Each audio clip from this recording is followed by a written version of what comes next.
the two already learned, and we start a new one. First we repeat Paramparastam and Agadha.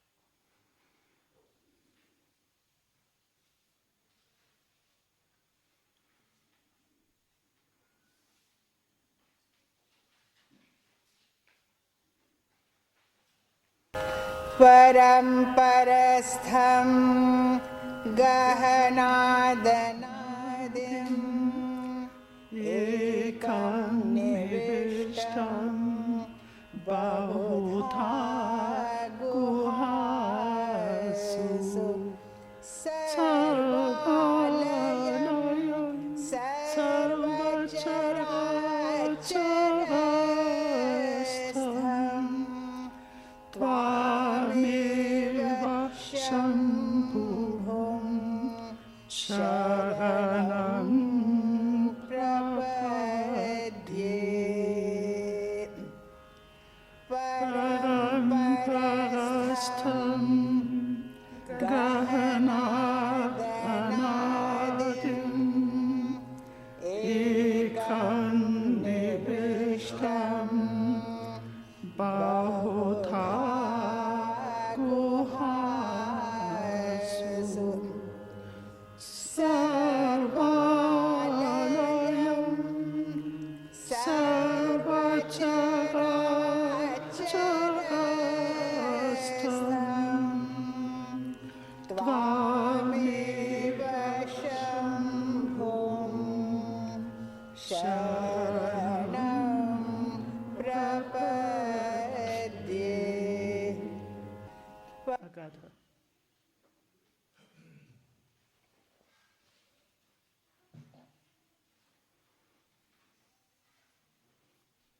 Agadha Sanshayam Bodhi first. Agadha Sanshayam Bodhi Samuttaranatarini Vande Vichitrapadam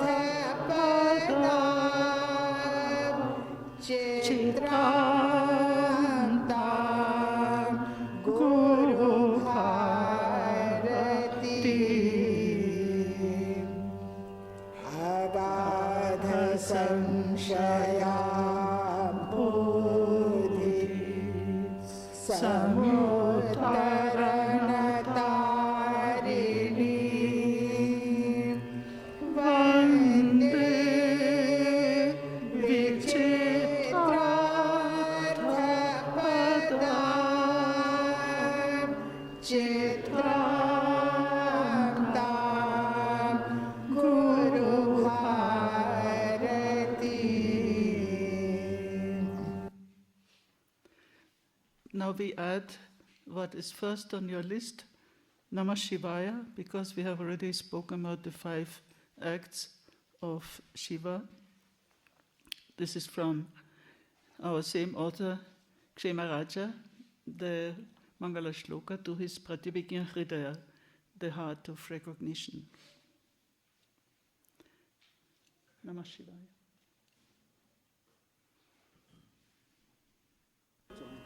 Namah Shivaya Satatam Panchakritya Vidhayini Chidananda Ghana Swatma Paramartha Vabhasine Namah Shivaya Satatam Panchakritya vidhayini Chidananda Ghana Swatma Paramartha Vabhasini. Once more. Namah Shivaya Satatam Panchakritya Vidhayini Chidananda Ghana Swatma Paramartha Vabhasini.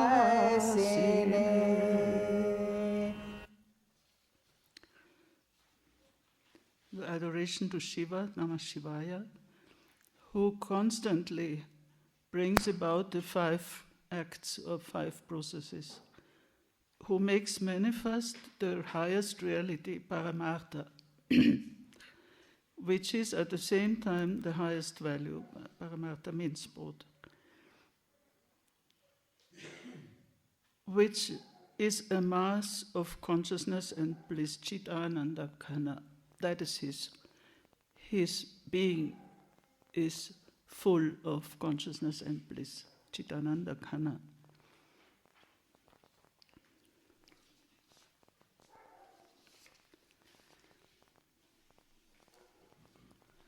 Now we stopped in the morning before that Sutra 5 because I really want you to approach it with a fresh mind and concentrated, full concentration. Although the afternoon, I know, is not the best time for full concentration. Some people go to sleep, but still I hope we will be woken up by this sutra itself.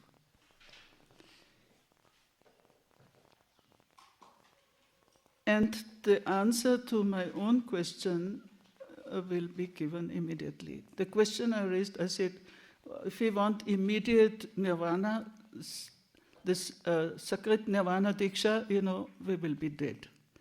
But we want liberation, but in this life, in this body, and that's why the ideal of the whole tradition is Jivan Mukti. But how does it happen? How is it possible with all these obstacles which we have seen in the last 3 sutras, all these malas and kanchukas, and so many limitations? So how is it possible to attain that Jivan Mukti in this very life, in this very body? And now he comes to one of the most crucial sutras of the entire Shiva Sutras. And those who have somehow worked with the Vijnana Bhairava, they know that the main tendency or the main emphasis of this spirituality is that of sudden enlightenment. You have in Buddhism also the 2 schools, gradual enlightenment or sudden enlightenment. And here definitely, and that's also where there's a lot of correspondence with the sudden enlightenment school, which goes up to Zen Buddhism. And that is why they start from the highest. So Anupraya we have already left behind, so to say, but we are in the realm of Shambhavopaya, of the divine way, and then gradually in the other sections descending to the way of energy, etc. Now, the introduction to Sutra 5. He says, Ata etat bandha prashama upayam upeya vishranti satatvam adishati. Now he shows, means in the next sutra, that the means to bring to rest this bondage, bandha prashama upaya, the means to bring to rest this bondage, which has been described before, upaya vishranti, by it's resting in the upaya, means in the means, in that which is to be attained. Upaya and upaya. Upaya is the means and upaya is the meant, is that which is attained by the means. And this is that very brief and very powerful sutra, Udyamo Bhairava. Now for the first time also the name Bhairava comes. Now Bhairava has a very powerful impact on those who are in the tradition or who have some contact with the tradition. And there are so many interpretations of the very word Bhairava which are given. There is one excellent book on etymology, Nirvachana, and he dedicates 60 full pages only to the word Bhairava. Only Bhairava, from the different agamas and other texts. So that word is very loaded with meaning and so many interpretations. That is, of course, the beauty of Sanskrit, but also the beauty of the whole tradition. As we recited in this, that manifold meanings, Aghada Samshayam Bodhi, Vichitrartha, so manifold meanings of the same name. Now, this Bhairava is described, or how to say, you see, when you have no verb in Sanskrit, it's always, whatever you add, it is already distorting, because the Sanskrit is so direct. You don't need to say any is or any other, verb. It will, but in English and other languages we have to. Udyama, Bhairava. Now, what is udyama? So the main question is, what is udyama? Now, udyama consists of two syllables. When ud is the prefix, and ud means above or upwards in a movement, upwards to as a rising, above. So everything with ud, it's always something to do with rising above. And the root yam is very rich in a meaning again. You know from yoga that yama and niyama. So these are in yama and niyama, the root yam is only employed in that meaning of discipline or restraining or controlling, something like that. But it has many other meanings: to restrain, to control, to offer, to give, to bestow, to support, to sustain, to raise, to lift up, to extend, to stretch, to show. Now, if you imagine all these meanings together with that prefix ut, it's a very powerful meaning of that one word, udyama. So both also mean rising. Rising, so it is that upward push. But it's not a gradual rising, step by step. It is a sudden rising. And that is why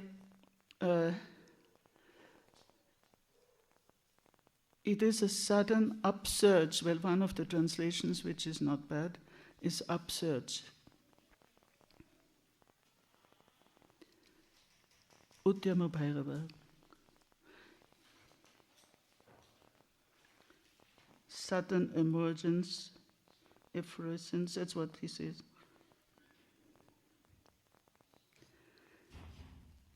Sudden emergence, sudden rising, sudden upsurge. Now, of course, in spiritual language or religious language, we cannot help using spatio-temporal terms because we live in a space-time world. And so our spiritual experience also has to be expressed in some way, in some spatial term.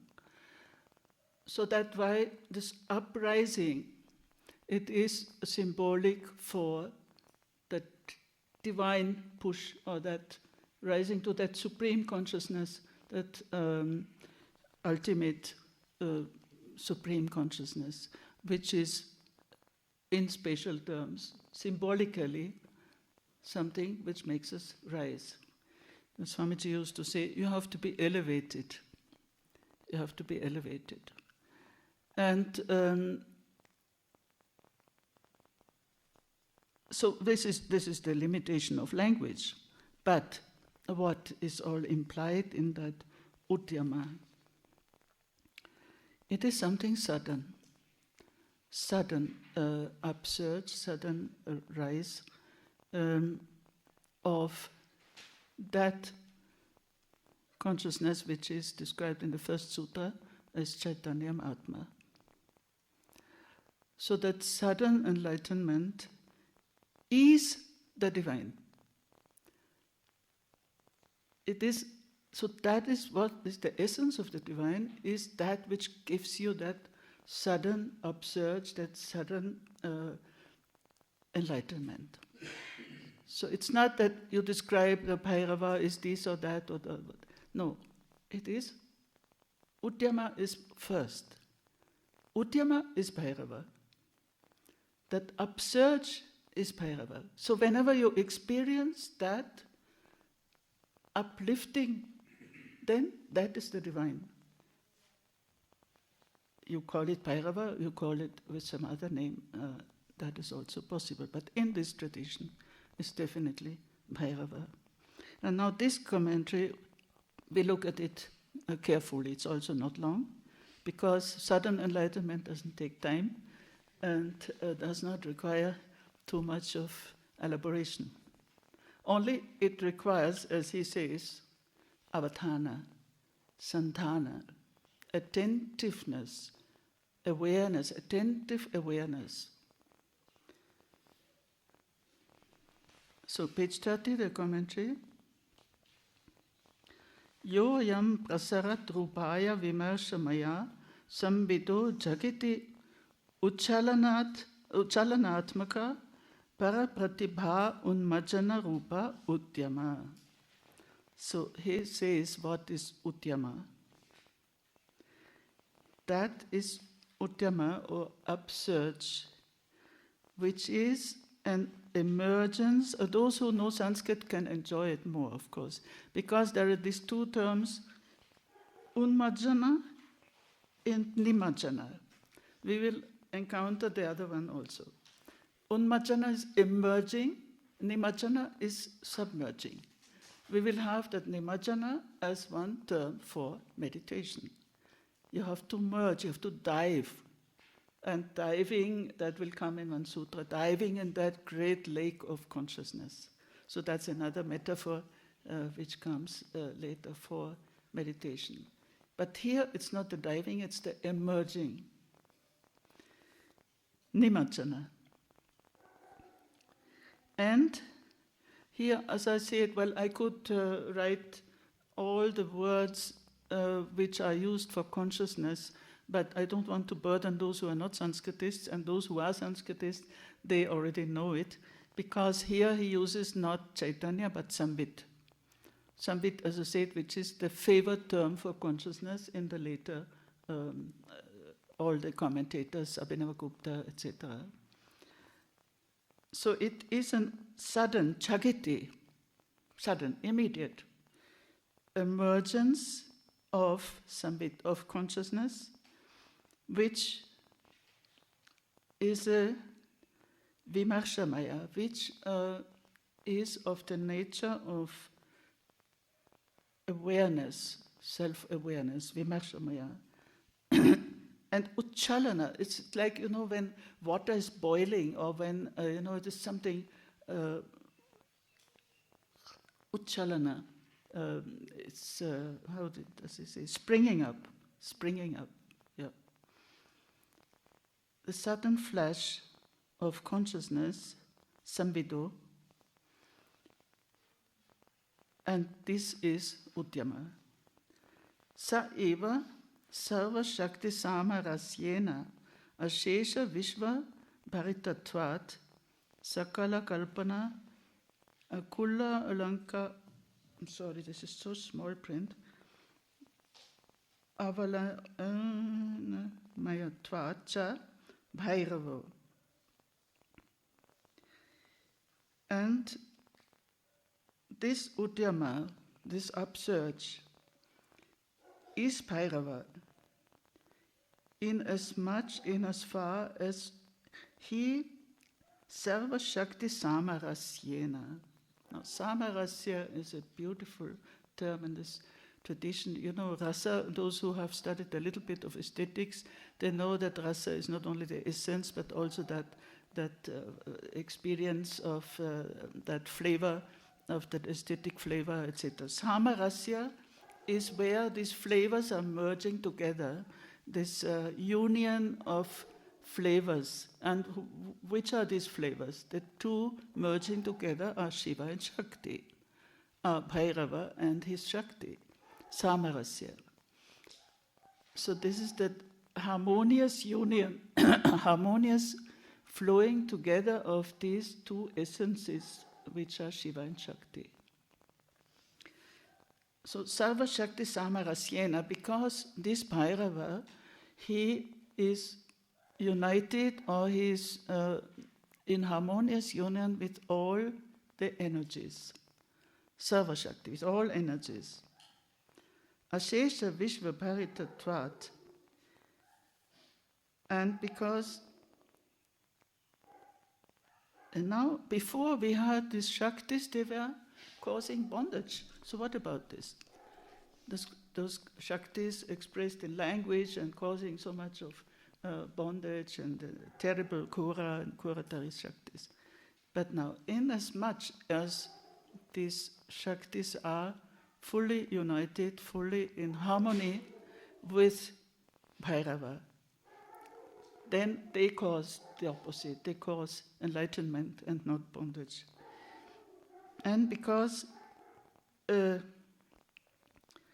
all the ideation, kalpana, all these distracting thoughts have been swallowed up in this union. So all the distracting aspects of these energies, they have been absorbed or have been swallowed up in this union with Bhairava. So they are not causing any obstruction, but on the contrary, they are helping. Bhairava Atmaka Svasvarupa Abhivyakti Hetutvat, because they are the cause of the manifestation of the one's very own nature, which is Bhairava. So here we have a total, if we speak of Trika, we said before Shiva, Shakti, Nara. So if there's a union of Shiva and Shakti, where is Nara? Where are we? But it's Svasvarupa, means our very own nature, which is Bhairava. Svasvarupa Abhivyakti. They manifest this,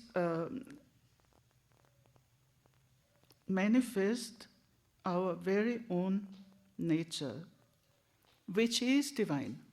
So Bhairava, you can simply translate it as divine, which is our very own divine nature.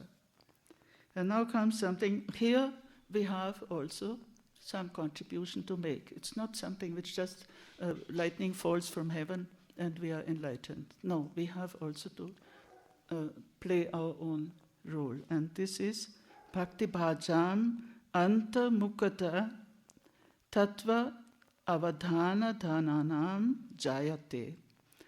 This enlightenment happens, Jayate, it does not mean you are not making it, but it happens, it comes about, it is born. But in those who are Bhakti Bhajam, who are full of devotion, devoted to that, and who are attentively concentrated on their inner nature, antarmukha, on their inner reality, antarmukhata. So the only disturbing factor in these 3 previous sutras was bahyamukhata, this externalizing, extroversion. And here the only condition for this union with the divine is internalization.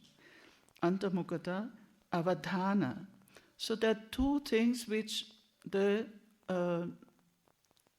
sadhaka or the yogi has to do. The one is he has to be totally focused with all his attentiveness, and he has to turn within. Bhakti bhajam antarmukhata tattva avadhananam jayate. So avadhana, samavadhana, these are all words, there are so many words for meditation, concentration, awareness, but these are more in the sense of awareness. Avadhana, samadhana, and the kind of not meditation in the sense of, surely not in the sense of dhyana, not even bhavana, but just attentive awareness, attention. So it does not require much. It is not, you don't have to sit 5 hours in samadhi, but you have to be focused and attentive. So that attention is the only thing which is required. And that turned inward. So that last translation, that udyama appears in those who are devoted to him because of their whole attention being concentrated on that inner Bhairava principle. And then he substantiates, as usual, with some quotations from the Tantras. In Malini Vijayotara, he quotes precisely that verse which describes that Shambhavopaya, the divine way. I told you yesterday that in the Malini Vijayotara Tantra there are only 3 verses which describe the 3 ways, Shambhava, Shakta and Anava. And Abhinavagupta has made out of these 3 verses his Tantra Loka with more than 1,000 verses, just based on this, that these Tantras are so condensed, and then he expands it and goes into great detail on these upayas. But here is the source of the Shambhavopaya, of the divine way. Akinchit chintakasyeva guruna pratibodhata jayate ya samavesha shambhavo asau udirita. This is all he says about the divine way. And it is not said here upaya, but it is said samavesha. Samavesha means absorption. So these are 3 ways of getting absorption into the divine. And this absorption arises, jayate, in the one who is free from thoughts, thought-free. Nothing more. Akinchit chintakasya. Thought-free, those who are thought-free. Because what is disturbing or what is hindering is our thoughts. So here this chinta, but afterwards mostly it is called vikalpa. So the thoughts which are enmeshing us into this dualistic oscillation, that dualistic thinking. See, one condition is akinchit chintakasya, of not thinking anything. So means in that void, total void of consciousness. And Guruna Pratibodhata. Now this Guruna Pratibodhata has been interpreted in 2 ways. by Abhinavagupta and of course by his disciple. Either by an awakening from the master, from the guru, pratibodha, by an awakening from the guru. Or the other alternative is, if guru is taken as an adjective, by an intense awakening. So awakening from the guru, we say that there are three ways, at Gurutaha, Shastrataha and Swataha. So that one would be Gurutaha, if you have a powerful guru and he can bestow this awakening to you. And if not, even by your own intensity. So Gurutaha is then interpreted as the intensity of awakening. So that is your own, even without the guru. So both interpretations are there and are possible.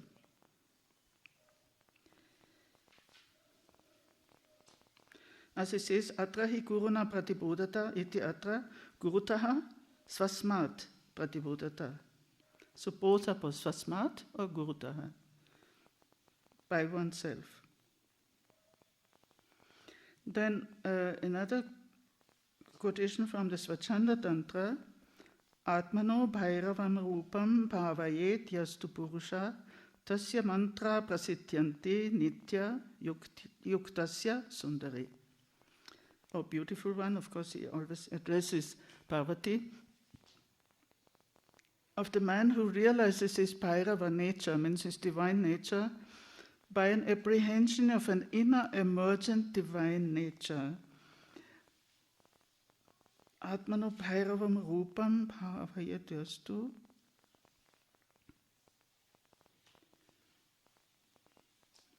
Yeah.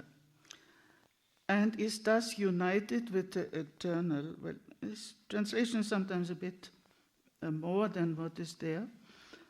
All the mantras become effective being charged with power. Means all the mantras uttered by this yogi who has been united with Bhairava.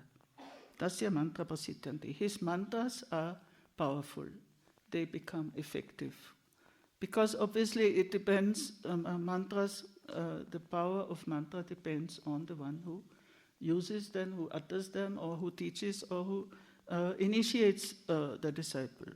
So the same mantra can be powerless, as the scriptures often say, like clouds in autumn, which don't bring any rain, but they can be very powerful if they are uttered by one who is in that divine state.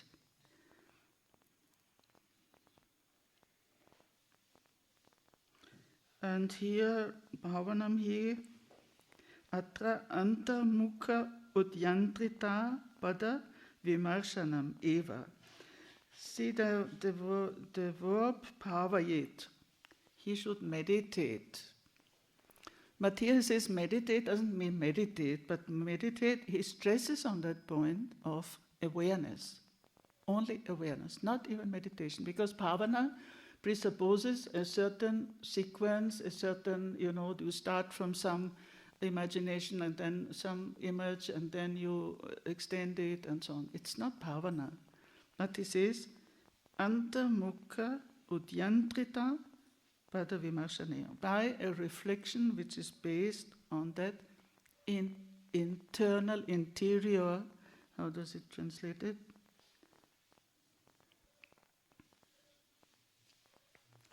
The word bhavana occurring in the above verse means an apprehension of an inner emergent divine consciousness.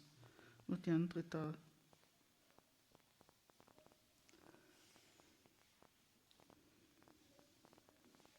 And then again he quotes from the Spandakarika, Eka chinta prasaktasya yata syat aparodaya, unmesha sattu vikneya svayam tam upalakshayet. Unmesha, as the chapters or the parts of the Shiva Sutra are called Unmesha, means unfolding or awakening, or Unmesha means also opening of the eyes, that unfolding. So that also enlightenment, unmesha, also in the sense of a sudden, nothing gradual, but sudden. So that is called unmesha, which occurs when one thought has ended and the next thought has not yet started. So it is that unmesha happens in that in between. But that requires a very subtle awareness. If you observe your thoughts, and where one thought ends, the next, how can you do it? It's not easy. So that in between two thoughts, and that we have been practicing this with the Vijnana Bhairava, not only two thoughts, so many, two breaths, breathing in, breathing out, and in between. So this in between, awareness on that center between two thoughts, that is unmesha. That is that awakening of that consciousness which is underlying the thoughts. And the thoughts are on the surface, and that consciousness is at the bottom, it's the very condition for any thought to arise. So if you focus on that in between, then you have that direct contact with unmesha, with that awakening. Now you see that this sutra is so crucial to the whole Shiva Sutras. Of course, we may say, well, as long as we have not reached there, we also need some other upayas, because not everybody is capable of that sudden udyama. But we have to know, see what these scriptures, what these texts tell us, that they also tell us what are the possibilities. So suddenly you may have some experience and then, you remember that there is such an experience has been described by the tantras or by the sutras, etc. So it's a kind of giving you an opening for so many possibilities in your spiritual experience.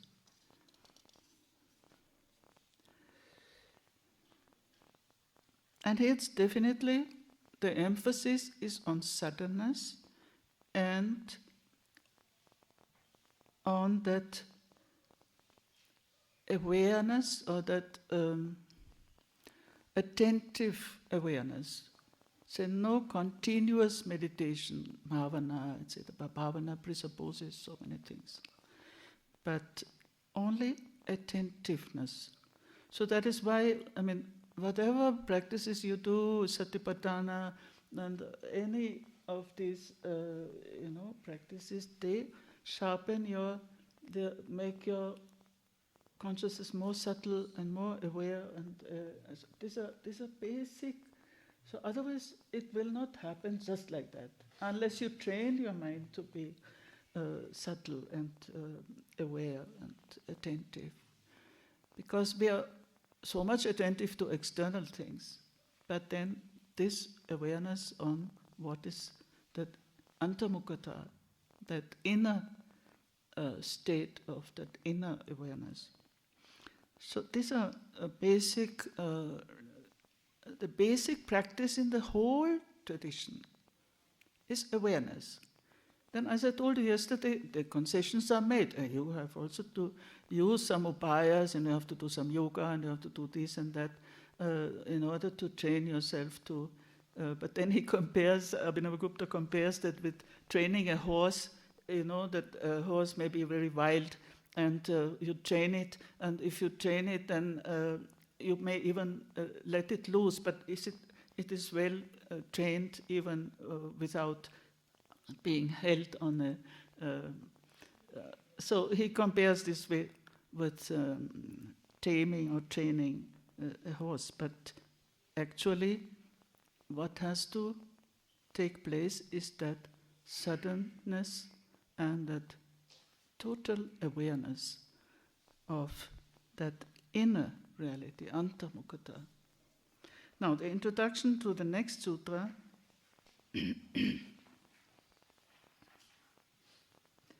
page 32.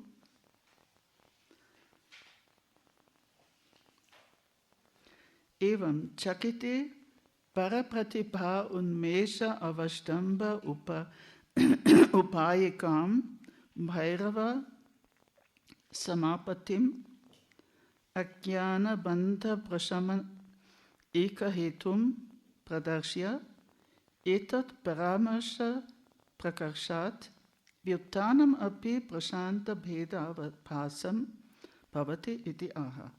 Now, this is important. Now, after showing that Bhairava Samapati, now Samapati, those who know yoga well, they know Samapati is a very special term in yoga. It's also the union or full concentration on Bhairava, which is sudden chakiti and parapatipa unmesha avashtamba upayikam, and which is a means to establish that awakening, unmesha, which is parapratibha. Now, many of you are in the field of the arts and of aesthetics, so you can do nothing without pratibha. Pratibha means that inspiration, that illumination, that insight. It is without pratibha, no artistic work can happen. But pratibha has two aspects. One is the spiritual, and the other is the aesthetic.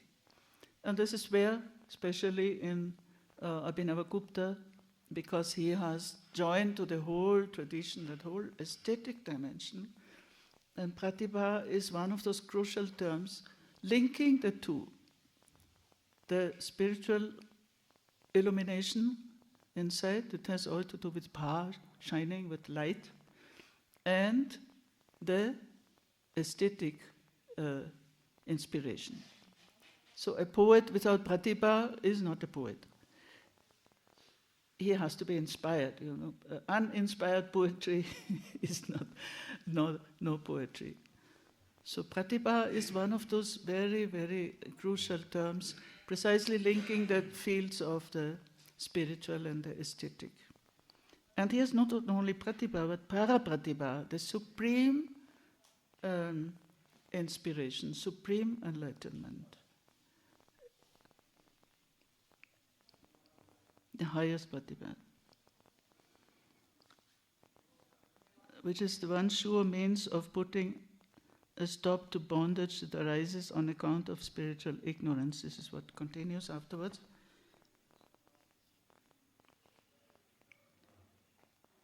Ajnana bandha prashama eka hetu. This is the one cause for bringing to rest the bondage caused by ignorance. Etat paramasha prakarshat. And now the important point is that from this interiority, antamukata, you have to come back to exteriority, because after all we live in a world of senses. But how to integrate that external into the internal, and that is the whole secret of this spirituality. Vyutana is a term also coming from yoga, because you have samadhi, and vyutana means actually getting up. So when you get up from samadhi, and you are facing the external world, and you are opening your senses, and you experience the outer world, this is vyutana. Vyutana. Now,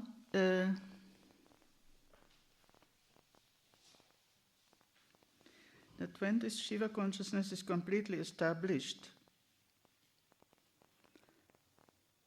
there continues the awareness of the cessation of all difference, even in the usual normal course of life. He translates Virtana in this way. Prashanta Bheda Avabhasam. See, all this duality has been put to rest. Prashanta Bheda Avabhasam. So when all this Bheda, all this dualistic awareness has been put to rest, then even in the state of ordinary consciousness with extroverted senses, that same state continues. And how this happens, this is in the next sutra. Shakti Chakra Sandhane Vishva Samhara. Now, Shakti Chakra is a very important concept in the whole Shakta tradition, which is called Krama or Maharta, and which had very important center not only in Kashmir but in South India, in Chidambaram. So our friend Alexandra, she has done a lot of work on that. Shakti Chakra is that spiritual tradition which says that our sense organs, our senses, our sense perceptions, they are phases of the divine energy. So that sense perception or sense organs are divine, that is already in the Upanishads.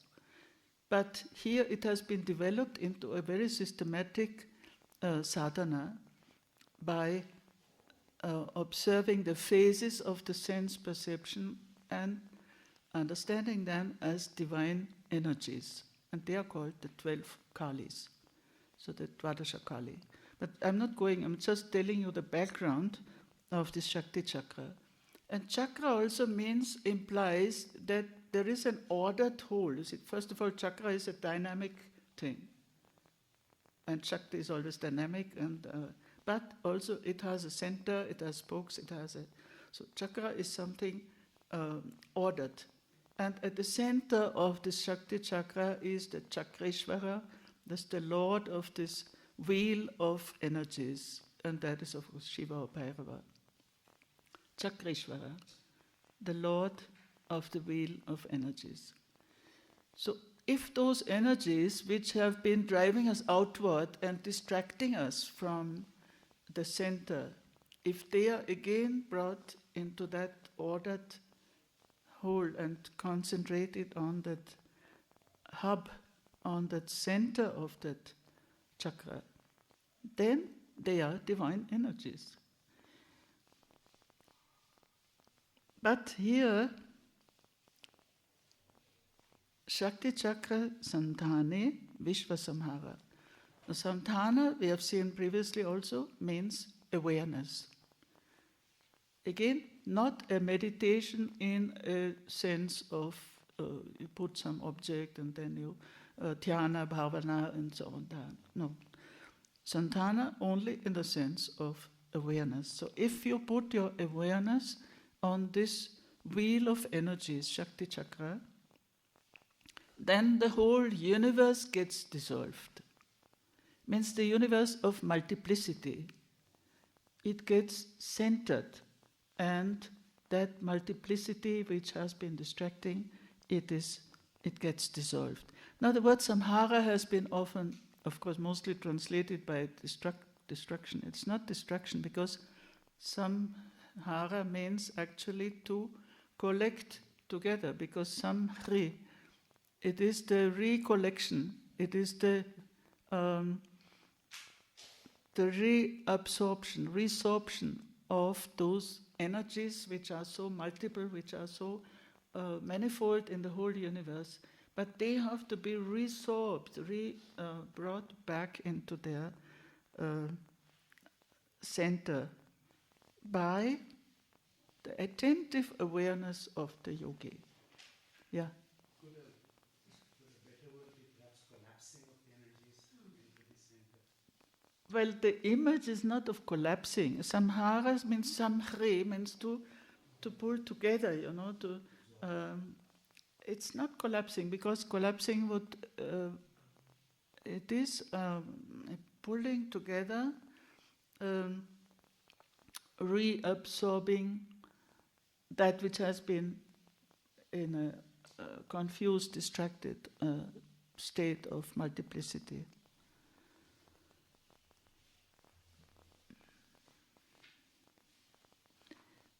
Well, samdhana, Jaidev Singh translates it, samdhana means also union, but it means an awareness or attentive awareness which unites your mind with that object of awareness. So that is why it is a union. It is, they are brought together in unity, samdhana. And samadhi comes from the same root, samadha, samadhi, and samdha, there's only that a is missing, samadhi and samdhana or samadhana, they are very much related. Now, he says, by union with the collective whole of Shaktis through intensive and fixed awareness, there is the disappearance of the universe as something separate from consciousness. Now, Jaidev Singh, he is a very great friend of mine, and he is no more alive, so I couldn't tell him my criticism, but the problem is that he adds in his translations something which belongs actually to the commentary. When I translate, I like to stick to the brevity of the sutra or of the... then afterwards one can explain. But he puts the commentary already in the translation, so but because there are 4 words, shakti, if you dissolve the compound shakti, chakra, samdhana, vishva, samhara. So you shouldn't use more than 5 words in the translation. Then it becomes very concentrated. In Swamiji's, Swamiji, of course, gives his own interpretation, and that's why this is an oral teaching, so it was not a literal translation, but you can. He says, by establishing, meditating on the wheel of energies, the differentiated universe comes to an end. Yeah. But he says meditating, but what he means is, of course, that attentive awareness, practice of awareness, because he would always stress that meditation means awareness. Now, we try to do the commentary on this, and then from tomorrow we can proceed. Well, it is maybe too long. Yoyam parapratibha unmajjana atma udyantrita svabhavo bhairava ukta asyaiva anta lakshya bahir drishtir atmataya nishesha shakti chakra krama akrama akramini atikranta kramat. He plays with the krama, krama atirikta arikta. It sounds a little bit like Nagarjuna, because he affirms and denies, he affirms and denies all the time.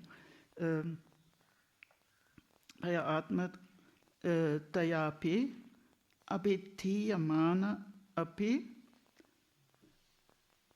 aneta trupa anuttara parasvatantra shakti, and so on. So Bhairava, who has been described in the previous sutra as of the nature of an emergence of awareness, which is simply a sudden flash of the highest intuitive enlightenment pratibha. He has now, and here our dear friend has not given sufficient importance to this Anuttara Para. And those of you who have done the Paradrishika with me, they know that Anuttara Para is the supreme energy, the unsurpassable. And she has a whole tradition behind that. This Paradrishika, the Tantra which we have studied in the last two, you have been there in the first. So Anuttara Pra is not just an adjective to Swatantra Shakti. She is the supreme, unsurpassable energy of freedom, Swatantra Shakti.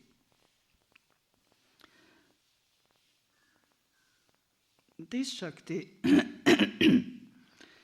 though fully aware of its inner nature, is outwardly engaged in activity, and thus seizing the entire host of its Shaktis, appears in the form of succession, non-succession, in the transcendence of both succession and simultaneity, in the form of being greatly empty. So all the she, Anuttara, she is described in this kind of Nagarjunian terms, you know. She is both succession and non-succession. She is the negation of succession and non-succession. So all these four negations are there. Because karma, succession, anything which has to do with time has, of course, its limitation. So that limitation of time. But she is also akrama. Non-succession, which means simultaneous, and that whole simultaneity, suddenness of enlightenment is related to Anuttara Para, Swatantra Shakti. Transcendent of both succession and simultaneity, in the form of being greatly empty, of being not empty at all, that means full, or in the form of both empty and non-empty. Here also that negation of assertion and negation of fullness and emptiness of this Shakti. It's a question of this supreme energy, supreme Anuttara. Though she is described in the various detailed forms as above, she is not any of these forms, not even any of these negations. So this is a very close, really, to the whole concept of Anuttara, because Anuttara is that which cannot be compared to anything, which cannot be described by anything. The term Anuttara comes very much in Anuttara Tantras, also in the Buddhist Anuttara Yoga Tantras in it. So Anuttara is here, it's the energy, it's the Shakti. And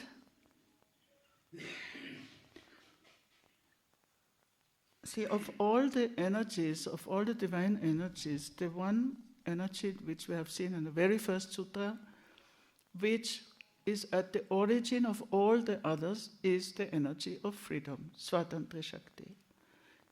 And then comes Chitananda, Ichcha, Jnana, Kriya, in a descending order.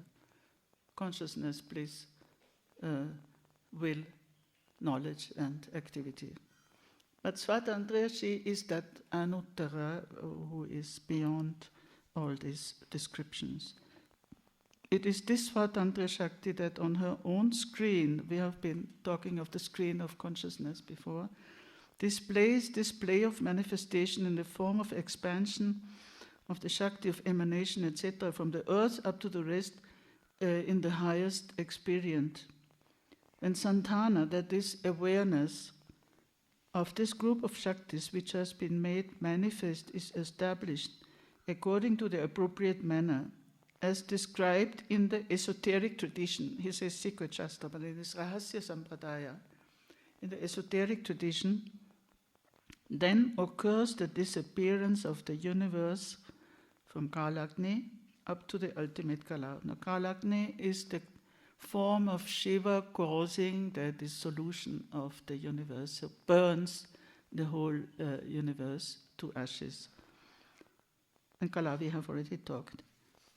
That is to say, though external existence may continue in the form of the body and other external objects, it is reduced to sameness with the fire of the highest consciousness.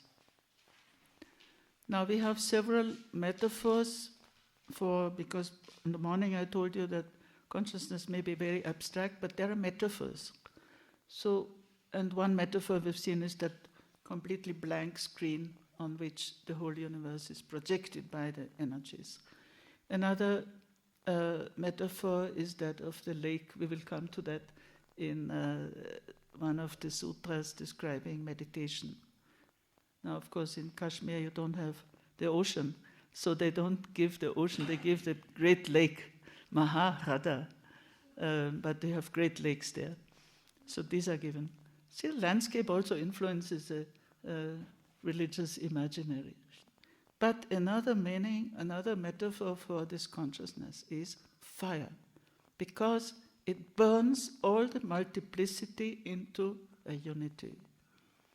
So the fire of consciousness is that in which all the multiplicity is reduced to oneness, to those ashes which afterwards we put on our forehead to remind us of the burning of everything into that fire of consciousness.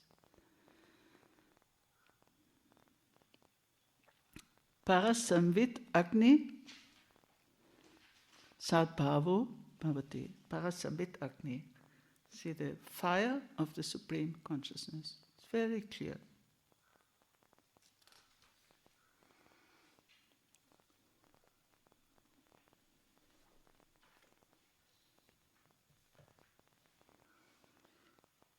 And that why this samhara, Vishwa Samhara, this is because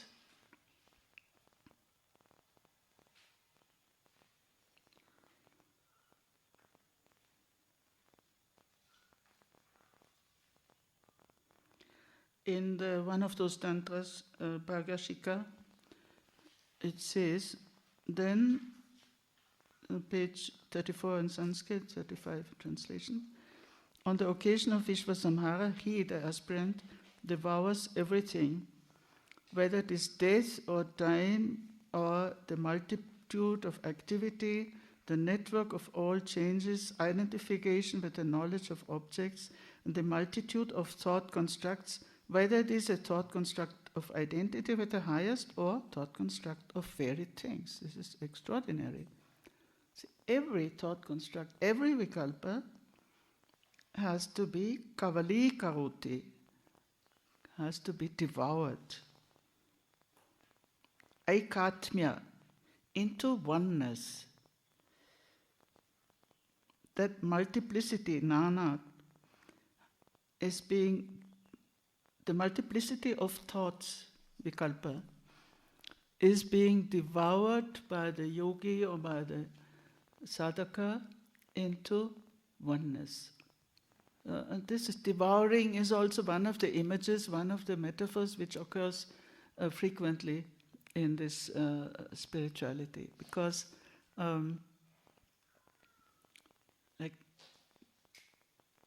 absorbing. So absorbing, devouring, grasa, that's kala grasa is one of the important terms. Absorbing, devouring time, which means devouring death, because kala is both time and death. So kala grasa is one of the important aspects of what happens in this spirituality. Kala grasa, devouring time, devouring death. Devouring of time, you first experience it in meditation, in samadhi, because there time disappears. And then the moment you overcome time, time is the greatest obstacle. Then kala is also death. So this is the whole symbolism, the whole,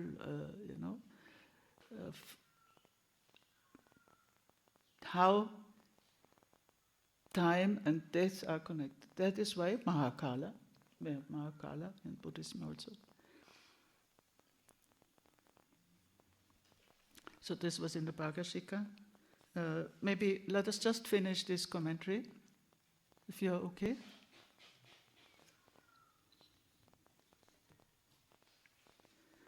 And Viravali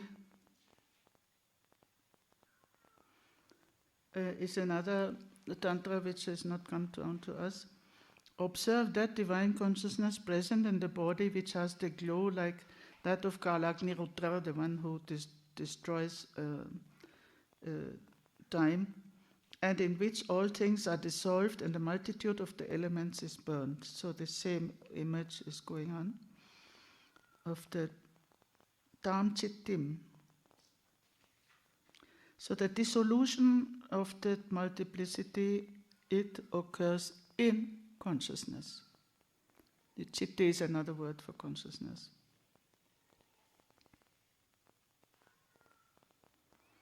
And again, Malini Vijaya Tantra, Uchara Rahitam Vastu Chetasaiva Vichintayan Yam Samavesham Apnoti Shakta So Atra Avitiyate. Now this is a description in the Malini Vijaya Tantra of the Shaktopaya, of the way of divine energy. When an aspirant with one-pointedness of mind apprehends that reality which is not within the range of utterance, Uchara Rahita means of mantra, he obtains absorption, samavesha, and that is known as Shakta of the divine energy. Again, extremely brief description of Shaktopaya or Shakta Samavesha. But that will come again later, so we don't need to stop here. Iti uktya etat eva bhangya nirupitam etacha satguru charanopasanaya abhivyakti mayati iti na adhikam unmilitam. See, every time when these authors, when they reach a very high point of, then they say, well, I cannot describe this to you. You go to a Sadguru, you go to a real master, and then he will tell it to you, and then you experience it. So that's why I'm not going to say more about this, because how much can you describe? How much can you say? It's only the Sadguru who can tell you.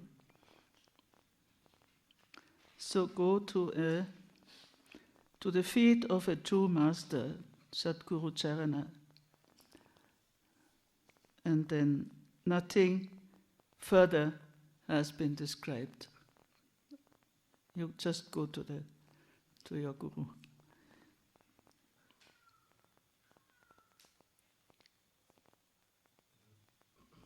Yeah, and the other quotation are from the Spandakarika, but that will come again, and it will also come in our Mangala Shlokas, so we can leave that one of the Mangala Shlokas from the Spandakarika, the first one. Yeah. So what has happened in this sutra, Shakti Chakra Samdhane Vishwasamhara, is that with that attentiveness, with that attentive awareness, even if you are in your external activity, the same state of consciousness will continue in Vyutana.